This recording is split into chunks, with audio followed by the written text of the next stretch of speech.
Okay, welcome back to the 2020 Wolfpack Warrior Workshop. This is the main event of the day. This is it. We've been streaming since Friday evening at 7 p.m. And it's been awesome. I really enjoyed it. There's some just amazing people here at Wolfpack, and I'm always reminded of that. I actually fell asleep last night watching 12 of you sing karaoke. I'm not even going to try to pronounce that right. Sorry, Tiwa. I've been saying it like that my whole life, so it's going to take longer than just one day. But it's been a blast. So thank you to everyone who's participated. This is it's our last real event. We're going to do an award ceremony afterwards, but it's going to be, that'll just be having fun. And I just want to remind everybody that we are doing a fundraiser here. So if you can contribute, go to wolf-pack.com/28. And that's for the 28th Amendment. We've raised over $11,000. So I'm extremely ecstatic about that. We got a long ways to go, but if you can do it, if you can chip in 28 for the 28, that would be fantastic. And just thank you. Really, thank you to everyone who participated this weekend. We weren't sure what kind of audience we were going to get. I think we're like up over 400. It's a really good number. We need to grow it, even larger. So the next time we do this, it's more. But really appreciate everybody showing up and just being part of this. So with that said, let's start this last panel, and I'll let Leah and Bill take it over. I'm just going to be a participant, which I love, and go for it, Leah and Bill. As said before, thank you very much, Mike. We have our heavy hitters in the round now. So our volunteers will be going up against the illustrious new contestants to try to battle it out to see who is the ultimate winner. Now, this first round will have Miss Joan and Sam Fieldman duking it out against each other. Miss Joan, are you on? I'm ready. All right. So my question... I'm sorry, Leah. For our audience, we've upgraded it now. We're going to have first to two questions instead of a single question, deciding who gets to move on to the next round. And so just enter the room. There we go. So they are answering two questions, or two of three. Three if we need it. Fair enough. All right. So first question for you lovely folks. I'm concerned that I may not agree with the amendment language. Yeah, sorry, Leah. I forgot to put it on the sheet or whatever, but we could just do like 20-second introductions for everybody first. Okay. Then get into the actual sort of hearing. I should have mentioned that. No so problem. I'll go first. Mike Mineta, National Director of Wolfpack here. Been in this movement for quite a while now. And, like I said, just really thrilled to be here with everybody. Okay, next up, Cenk.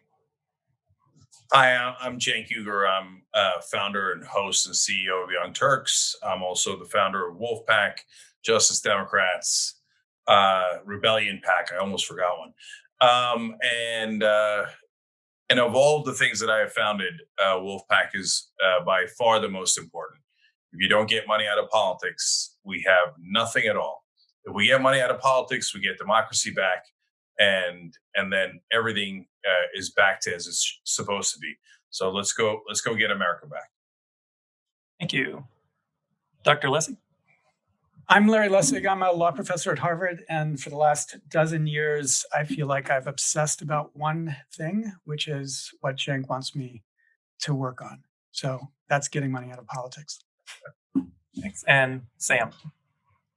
I'm Sam Fieldman. I started looking into the Article 5 convention shortly before Wolfpack was founded, and I started being a fan of TYT at the same time. And then, my wife got pregnant with twins, and it became a very important issue to me at that time. Cenk kept saying, there's something coming. There's a plan I've got in the works. And he announced Wolfpack. I joined day one, and my kids were born a few weeks later. And, now they're going on 9 soon. And it's the reason I'm still here. Get the victory before graduation day. All right. Thanks to all of you. Leah? All right. Sorry about that, folks. Welcome to the panel, everyone. So the first question, Joan, I'd be interested to hear your response first about those that may be concerned about the amendment language. what's it going to look like? What can you tell us about what that amendment is going to say? Senator, I'm glad you asked that question because the amendment language will be decided at the Convention of the States. The delegates to the convention will create an amendment proposal, which will then go back to the states for ratification. So at this point in time, I can't say what it would look like. For my own personal opinion, I would like to see more transparency. So thank you. Thank you. Sam, same question. Thank you, Madam Chair. The Wolfpack does not have specific amendment language. And the reason is we're not actually empowered by the Constitution to write that language. Only Congress or the convention has that authority, and that's the way it should be. Anything that I wrote or a small group of people wrote would essentially be people behind closed doors in a smoke-filled room. I want the amendment language to be written by a group of people coming together from all over the country, sent there specifically for that purpose, to write the language that will actually do the things it should do, not do the things it shouldn't do, and can pass the enormously high bar of ratification by 38 states all over the country, by state legislators like yourself trying to ratify that proposal. Personally, what I would like to see is something that allows the states to craft something that best fits what they actually believe is the best policy, as opposed to the best policy that can get by the Supreme Court in its current state. Thank you. Thank you for your response. So do we go to poll now, or do we do another question? Yep, we'll poll this question. Perfect. Well, folks, what did you think? I've got Big Brother watching us. Yeah, I was wondering why you had so many ears.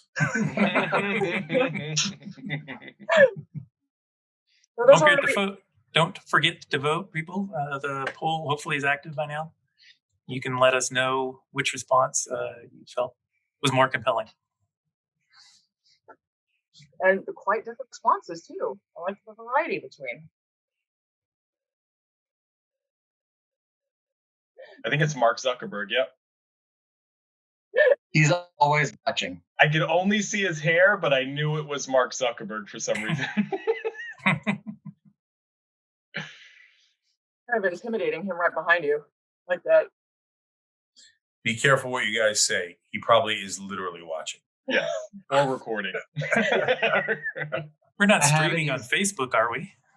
Probably are. I have not used Facebook in years, except for yesterday for our event. That was one of the 70 people that signed in for our record-breaking attempt. Yeah. And Sam, this is probably more realistic for you. This is the Massachusetts committee room, so We're going to have to go back and check the analytics on that one. The results are in. 75% of respondents prefer Sam's answer on that last question. Oh, well done, Joan. Well done, both of you. So I'll take the next question, Leah. All right, great. So have either of you ever heard of a thing called the First Amendment? I'm concerned that if we limit the amount of money spent in elections, what we're really doing is limiting free speech. What do you say to that? Sam, you're first this time. Sorry, yes. So the First Amendment is a cherished and very important amendment written by James Madison. And when he saw Congress interpreting it wrong in the 1790s, he called for what he called an explanatory amendment to tell Congress that they were getting it wrong. That was he was trying to use the Article 5 convention process to overturn the Alien and Sedition Acts in that case. We are also following in his footsteps to say that we cherish the First Amendment, we cherish free speech, and we want it to be properly understood. It's always been the case that there are reasonable, content-neutral time, place, and manner restrictions. The most obvious of them is the time restriction that I am under right now with 12 seconds left to speak, so that my colleague Joan Lundy can have her turn as well. If I keep talking forever, nobody else is. Interesting point. Thank you. Ms. Lundy, you're up next. Senator, I trust the states to send delegates to the convention that will protect our freedom of speech. Nothing that comes out of the convention is going to be ratified if it infringes upon the benefits or the rights of the state members. So I trust the convention. I think that we will still have free speech, the right to bear arms, the woman's vote, slavery will be illegal, and everything else that's in the Constitution will still be there at the end. The only thing that will be different is that we will actually have campaign finance reform so that people like you don't have to spend 70% of their time raising money for their next campaign. Thank you. Thank you to both of our speakers. Okay, so now the polls should be opening soon. We'd like everybody to vote. Let us know whose answer you liked best. And I forgot for a minute. Let's go ahead. Forgot what? I forgot for a minute that you had to win two. I started. I turned off my sound and stuff, and only started paying attention halfway through that question. Mic drop. That's exactly walking away. It's not that easy.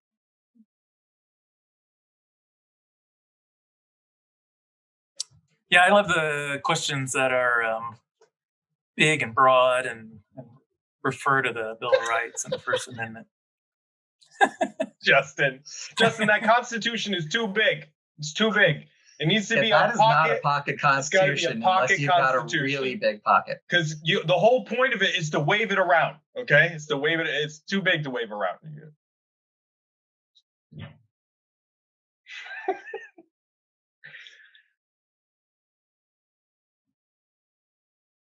I think I have Larry Lessig's book over there someplace. Yeah, it is looking like we are going to need a tiebreaker because Joan has taken this question.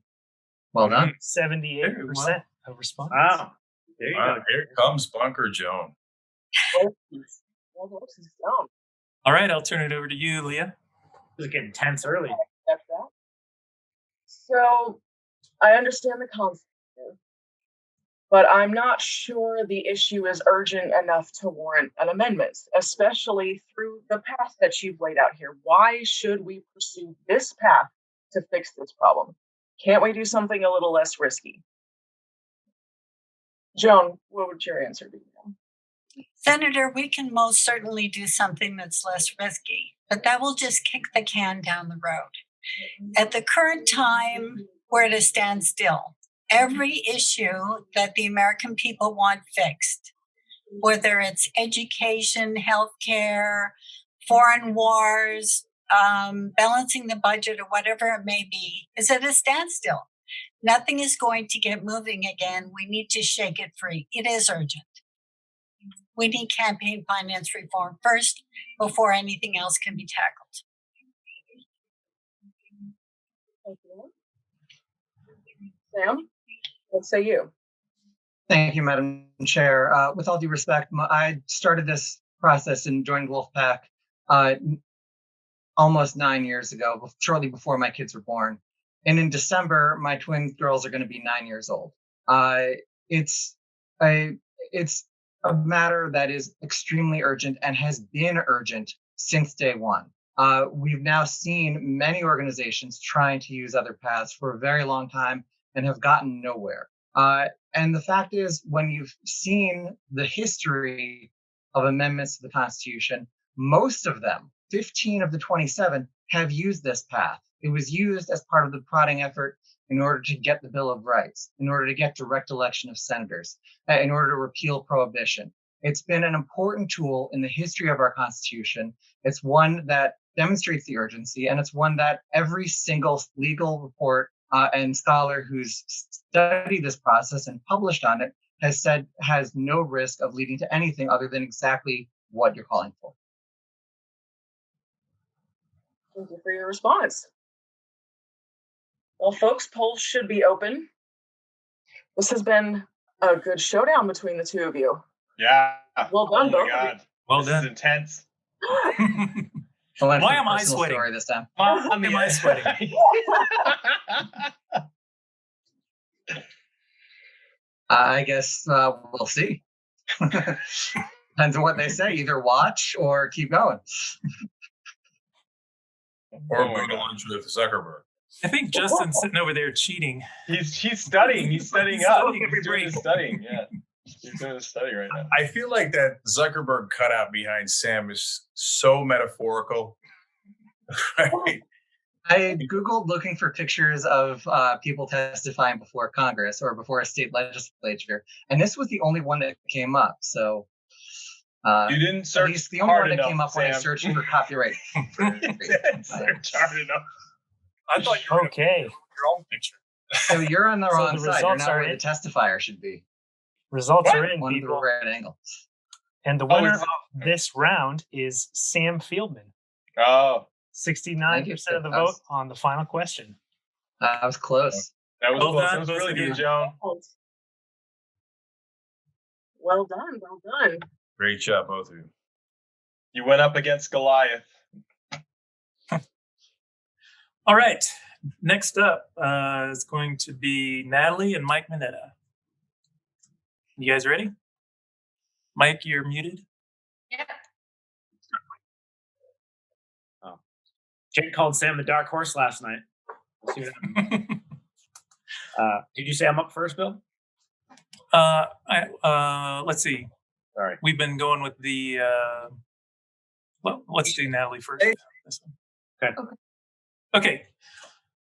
So I've had discussions with Wolfpack and in my office and so forth, and I've heard your organization say that a convention can be limited to a single topic. Now, I've read Article 5, and I don't see the phrase limited convention in there anywhere. So how do we know that's true? Sarah? Well, we know it's true because there is consensus in the peer-reviewed literature. So the Congressional Research Service, the American Bar Association, the Department of Justice under both Republican and Democratic presidents all agree that a convention can be limited. And 100% of the peer-reviewed literature agrees. So I don't think, it's even a question. It's really just a conspiracy theory promoted by organizations like the John Birch Society that promote misinformation and try to scare us into not pursuing change. So respectfully, that is just a false statement. Thank you for that answer. Mike Mineta, same question to you. Thank you, Chairman. I appreciate the question. The reason we know you can limit a convention to a single subject is because, there are multiple reasons. One, I think that the most obvious one is that right now there are over 400 applications for a convention from 49 of the 50 states on all kinds of different topics. So if you could take 4 applications from one issue and 8 from another and 10 from another and just count them all together to get the 2/3 needed to force a convention, we could have a convention tomorrow. In fact, we would have to have a convention tomorrow because Congress is constitutionally required. They were constitutionally mandated to call a convention when we get to 2/3. So that's right there one reason we know. The second is that's how the states have interpreted the convention clause throughout history. There needs to be a reason to call a convention. There has to be a mandate. So right now, we believe that there's a mandate for campaign finance reform, which is why we're calling a convention on that issue.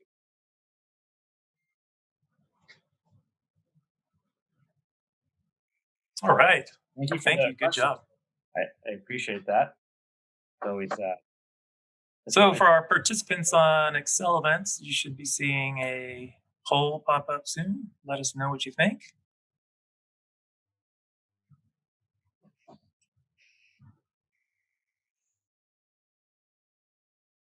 Natalie, I thought Natalie did a great job. Yeah, I thought that was a great job. Yeah. I agree. When you go I think first. Mike, I think if Natalie beats you, she legally takes over Wolfpack. I think Mike figured on your answer. It's not entirely fair, but that's also realistic. What, Sam? You broke up a little bit.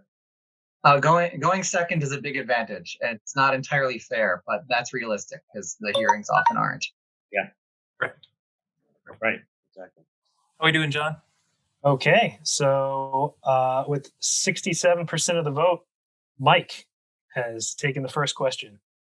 Okay. Well, I got to admit, I was a little nervous there. Right before that. Natalie, awesome job. As you should be. All right, Bill, I'll go ahead and take the next question. So, the delegates, what's going to prevent them just being bought off by special interests? What can we do about that? Okay, that's to me, right? Yes. Okay. Yeah. So basically, what you're saying is you're concerned that if we have a convention, the delegates are going to be influenced by special interests. Is that correct? Yes. Okay. Well, what you're describing there is Congress, right? Congress is already completely captured by special interest. That's why we're doing this, right? So our belief is that this is a way to go around Congress and give the people a chance to fix it, right? If you even ask members of Congress, they want to fix this broken system. So yes, we believe that a convention is an opportunity to let the states come together and solve this problem. Will there be special interests that attempt to influence it? Of course there will be. Yes, they're going to attempt to influence everything. But the people, since this will be such a huge event, first convention in hundreds of years, are going to be paying attention. They will have the biggest influence if we actually call a convention under Article 5 of the Constitution. Thank you for that response. Natalie, what would you say to this question? So delegates are there to represent their states. And if they don't, they can be recalled and replaced. They also, specifically in our state, in Georgia, they can be fined and or prosecuted. So they can face legal repercussions for not doing what they're supposed to be doing. Additionally,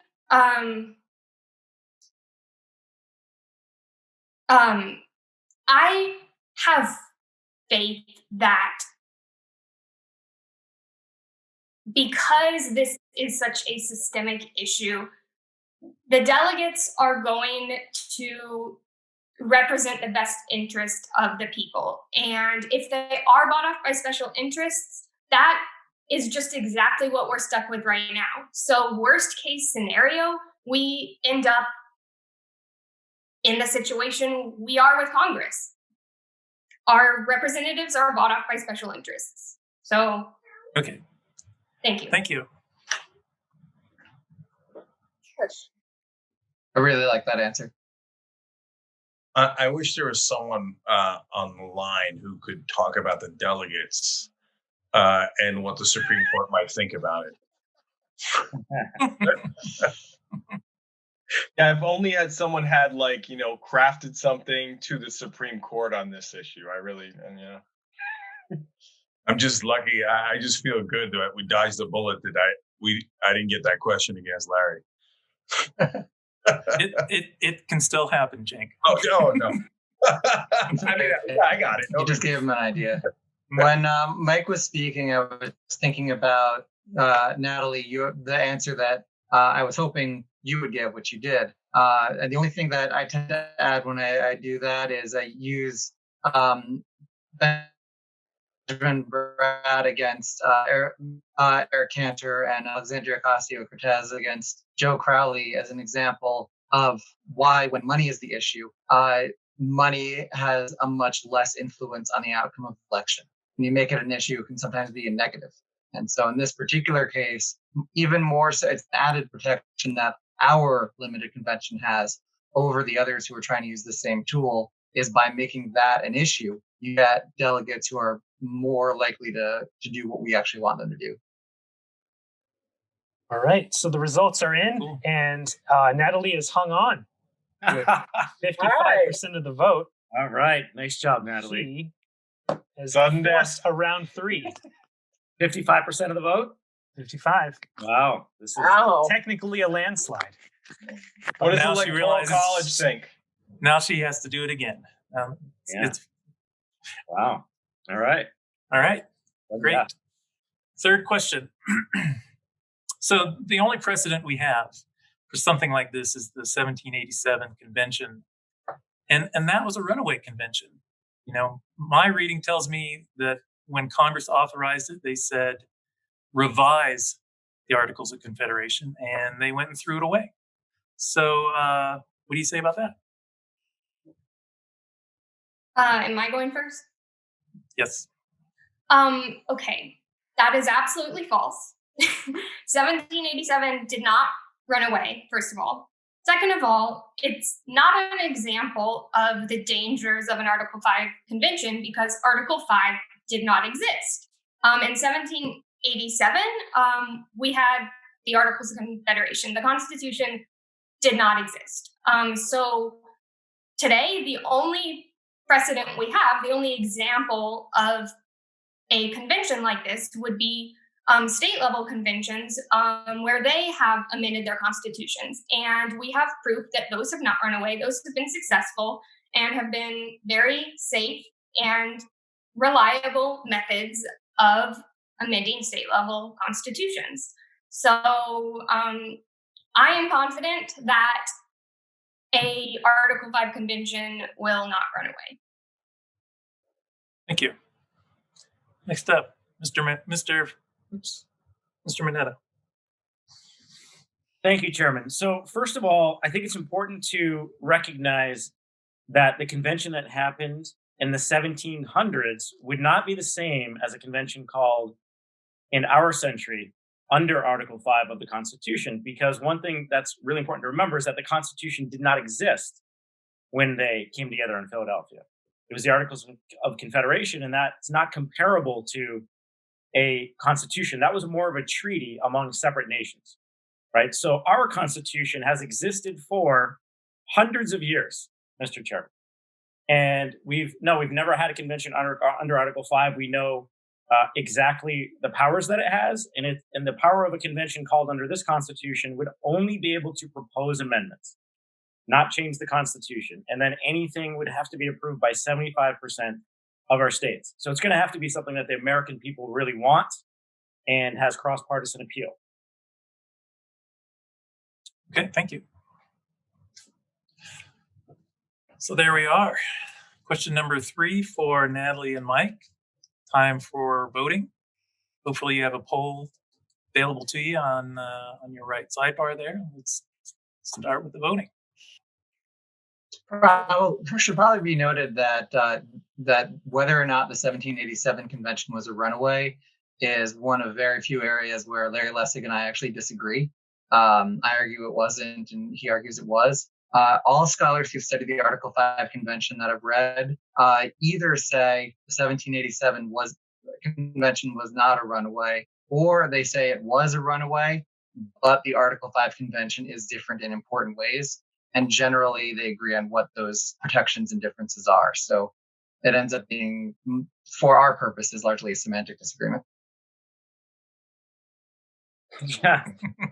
I think it's pretty reasonable to argue either side myself. Here we are. We argue one side in particular just because it's easier to explain for people who aren't scholars. But both our points are pretty reasonable, I think.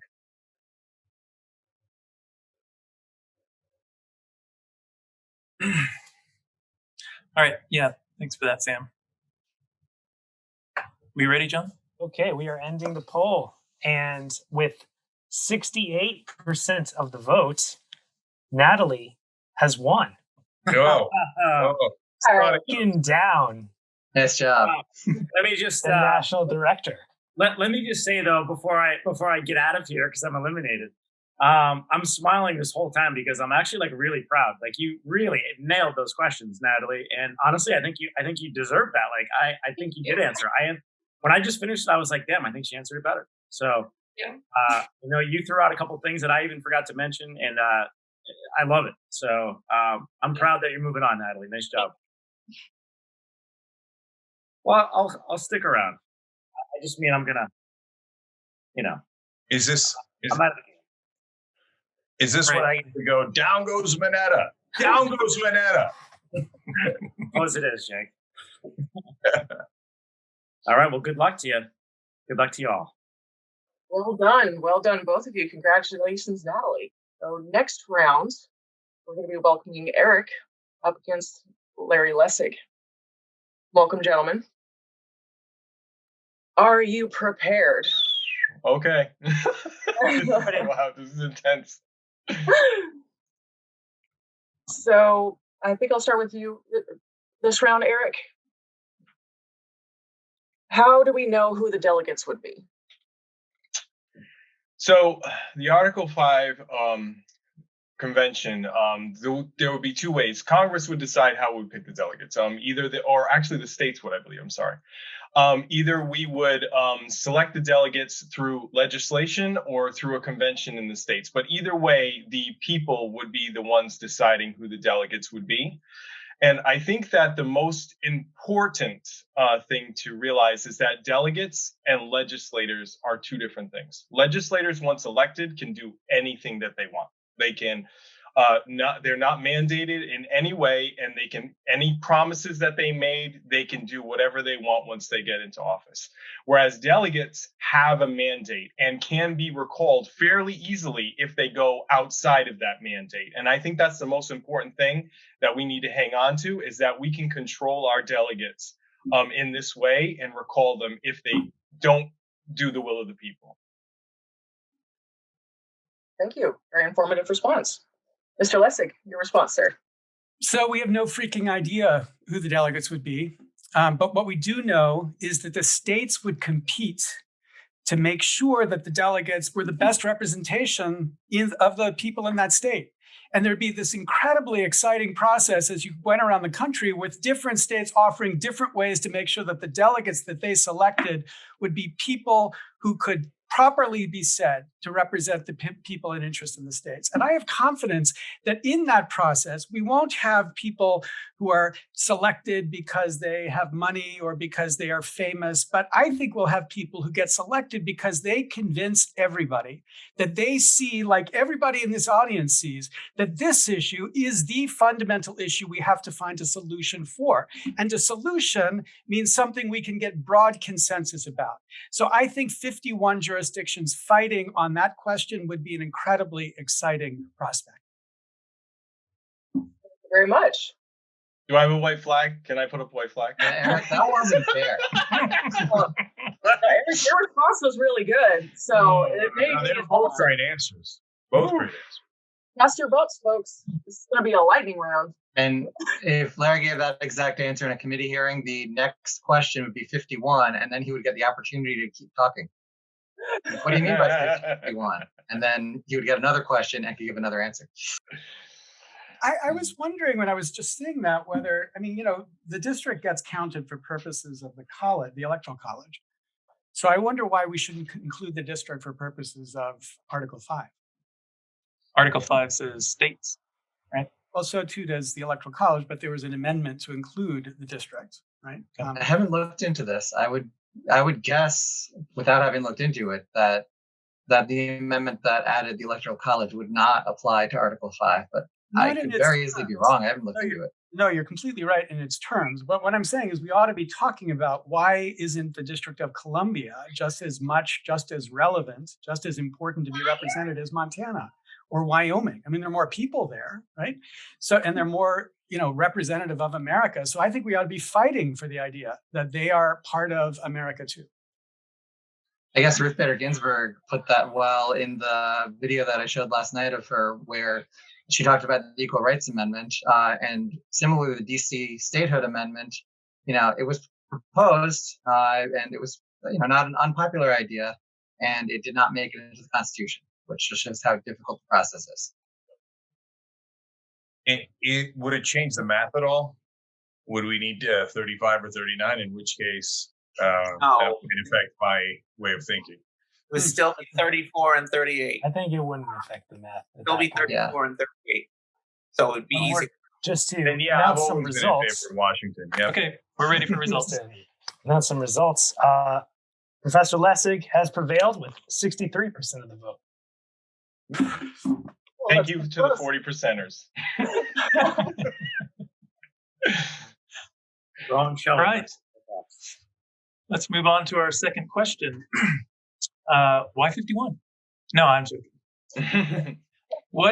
So I've been inundated with emails the last day telling me that the delegates to the convention could change the ratification threshold for ratifying an amendment. Is this possible? Do we need to worry about this? There's actually no precedent, Mr. Chairman, ever in American history for a convention changing the process by which an amendment proposed by the convention gets adopted. What happened in 1787 was that the convention said to Congress, hey, look, you told us to work on the questions, these small, limited questions. We couldn't do it. We came up with a new plan for a constitution, and we suggest to you that you send that out to the states and have the states ratify it. And when 3/4 of the states ratify it, it will then be a constitution among those states. Congress made that decision. And Congress is the one that took responsibility for changing the rules of the Articles of Confederation. Now, I'm absolutely sure that if Congress took the results of an Article 5 convention and then tried to change the method by which an amendment got adopted under Article 5, it would take 2 nanoseconds for even a conservative Supreme Court to slap that down. Thank you. Mr. Benavides. So if we apply for an Article 5 convention, we are bound by the Constitution, which requires a 75% ratification threshold. Changing the ratification threshold cannot be done at a convention. It can be proposed, but then it would have to be ratified by 75% of the states, just like any other proposal by the convention. This scenario is a clear case of fear-mongering run amok that would have no legal standing.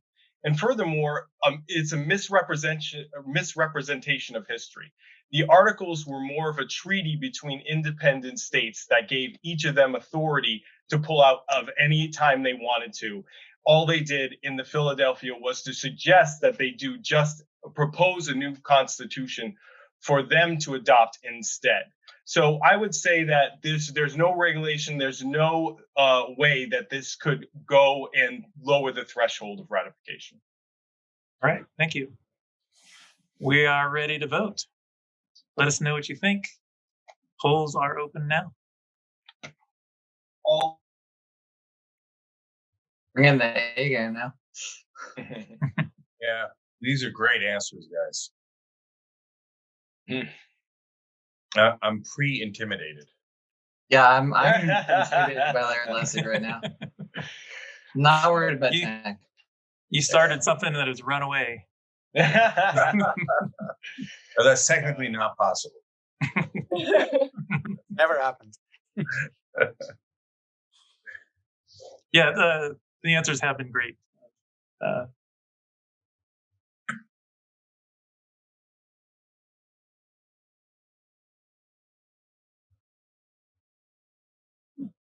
During the polls is the best time. Hey, Thanks, Jason. so with 65% of the vote, Eric has again forced a round 3. Wow. And Thank you for your sympathetic votes. I appreciate it. the audience wants more. I think that's it. Yeah. All right, Leah, you're up. Thank you very much. So I have one question and one question only. I think the Supreme Court got it right with Citizens United. Why do we even need this? What do you say about that? Now, Citizens United is what we hold up. It's the most popular example we have of campaign finance reform. Most lawyers believe that while Citizens United was right in the law of it, it was not right in the consequences that entailed afterwards. Our resolution does not attack Citizens United at all. It just looks to make a fair and balanced system of representation.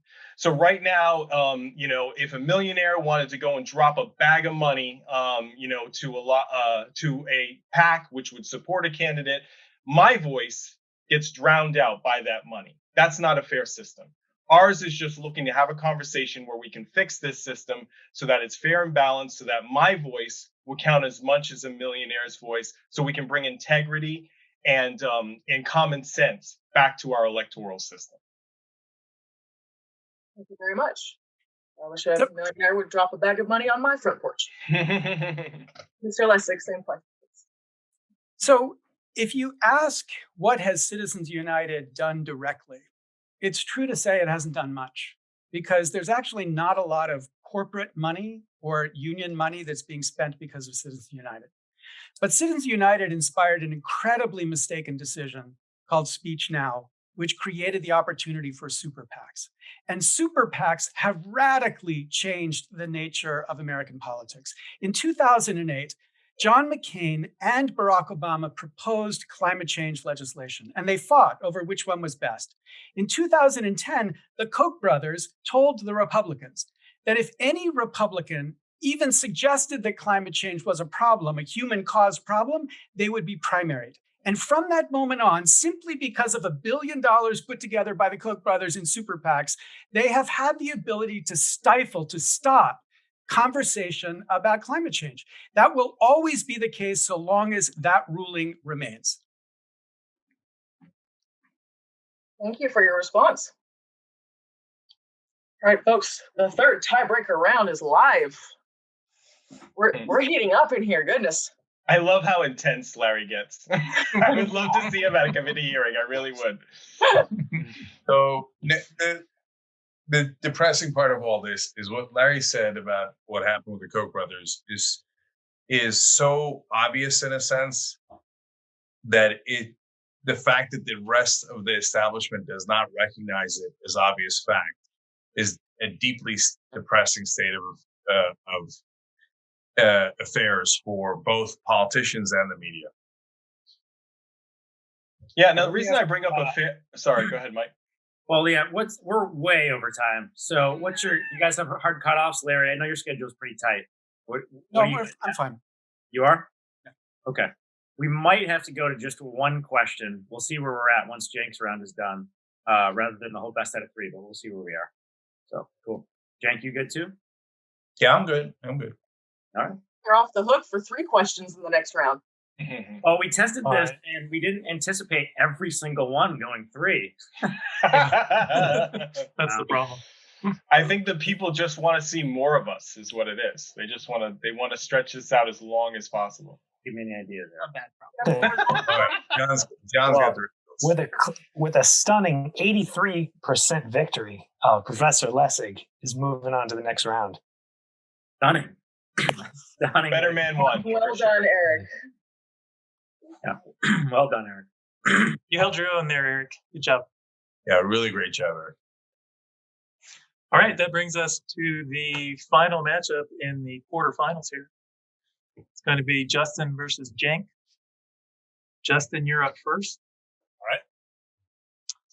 And so I told you about all these emails. If they weren't complaining about the ratification issue, they were telling me that Wolfpack is funded by George Soros.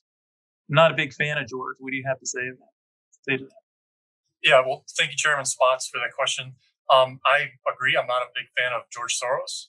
And I think it's funny that we get this impression from many outside groups, because I don't understand why George Soros would want to help us if what our ultimate goal is to basically limit people like his power in influencing our politics and government. It doesn't make logical sense. But I would also say this is a good opportunity to mention that we disclose and have a lot of transparency that's available to view on our website, wolf-pack.com/transparency. And we show where the donations come from. George Soros won't be there. In fact, I think it's 98 or 99% of our donations are in small dollar values from monthly donors that, like myself, I donate $10 a month. And again, I think it's counterintuitive to anything that George Soros would be fighting for. So, thank you. All right. Thank you. Mr. Uygur, same question to you. All right. First of all, as the founder of Wolfpack and someone who's seen the finances throughout, I can guarantee you that George Soros has not put a dime into Wolfpack. That is just simply false. Second of all, we are looking to take his money out of politics. So I don't know why in the world he would agree with us. And if the concerns are from the right-wing side, the source is trying to control politics, I have great news for you. We're going to take his money out so that he cannot control politics. And I see that you actually agree with us because you are concerned that people like Soros, whether it's Soros on the left or the Koch brothers on the right, have far too much influence. And that's why you brought up the question in the first place. And this is actually the answer to your question. If you pass this, you will guarantee that Soros cannot put any money into politics. So here we could not be better aligned, both with the Democrats who'd like to end Citizens United and for the Republicans who'd like to take Soros's money out for good from politics. Right. Thank you very much. Senator Lancaster, would you like to ask the next question? Oh, no, we're going to poll. Sorry. Poll, yeah. Got ahead of myself there. Polls should be open or opening. Cast your vote. See how it goes. Here, I think we get to the point when things get accused of being rigged. That asking that question to Cenk specifically is unfair to Justin. That is the best question to give to Cenk specifically. Cenk could disagree. He can answer them all equally. Right? I don't think there's anybody who can answer that one better, though. I am uniquely positioned for that. But when you start your answer with, as the founder of Wolfpack, I know I haven't taken any money. Does that mean I get to vote on the poll?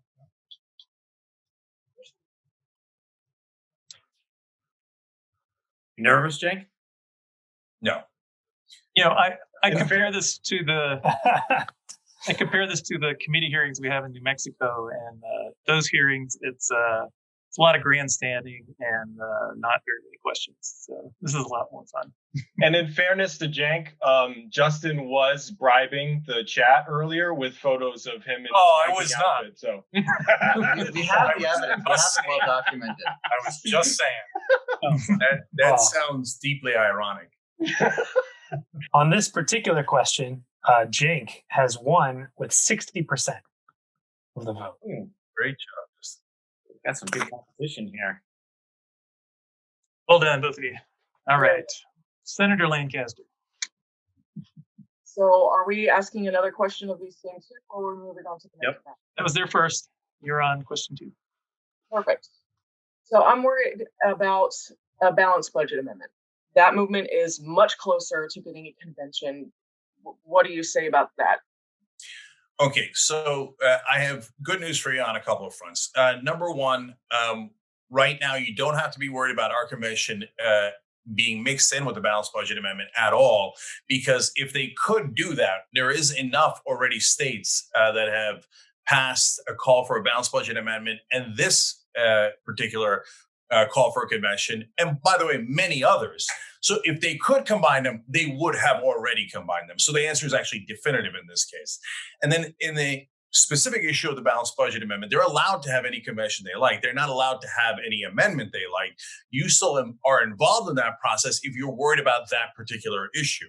So you would get to send delegates and battle them in the convention. But even so, even if you lose at the convention level, they still have to ratify it through 3/4 of the states. And if at that point they have ratified it through 3/4 of the states, well, then it was the overwhelming will of the people. And that is how democracy works.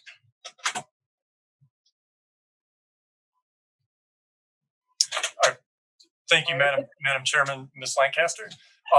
No, I appreciate this question because this comes up a lot where we get even confused as Wolfpack with some of the other groups that are pursuing an Article 5 convention. But again, those are on separate topics. In fact, there is a balanced budget amendment push using Article 5. There's also Convention of States is basically a balanced budget plus 2 other topics push.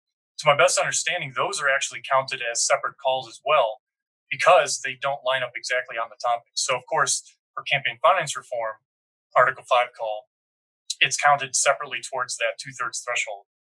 I will also say that if we got real campaign finance reform, it actually would help Congress balance its budget even without demanding it. Because right now we've got a situation in which large money interests can come in and fight for pieces of that budget, and they have an incentive to drive that budget over because they are trying to, get a piece of that for themselves. And they use the method of campaign donations and that money leverage to do that. So I really think that this is an issue that could happen that would benefit everything, including a balanced budget amendment, although it's a separate topic. Thank you. Thank you, gentlemen. Polls are live, folks. See if we'll have another tiebreaker round. Competition's been fierce. That argument that Justin made at the end was why a lot of the big balanced budget amendment people have decided to support us as well, because they've seen that their path to getting an amendment's pretty hard, and they've been working on it for a real long time. But if we get an amendment to get money out of politics, that's going to be it's going to be much easier without amending the Constitution to actually get a balanced budget by having Congress actually vote for one, because that's the right thing to do in their view. Yeah, we call them donations, but the donors call them investments. At least that's the way they think about them, right? They're trying to get a return on that. Called them extortion. Yeah. Okay, folks. It looks like Cenk has closed the book on this one with 54% of the vote. Ooh, right there. Cenk is moving on. Justin, those are just great answers. I don't think I've ever heard anyone make that argument before. I don't know if that's a deficiency of mine, but that we are much more likely to balance the budget if our amendment passes. So great job. I like to think that my attempt to bribe the audience backfired. We all like One audience. Yeah. All right, that's the end of round 2 of quarterfinals. Cenk, Sam, Larry, and Natalie have all moved on.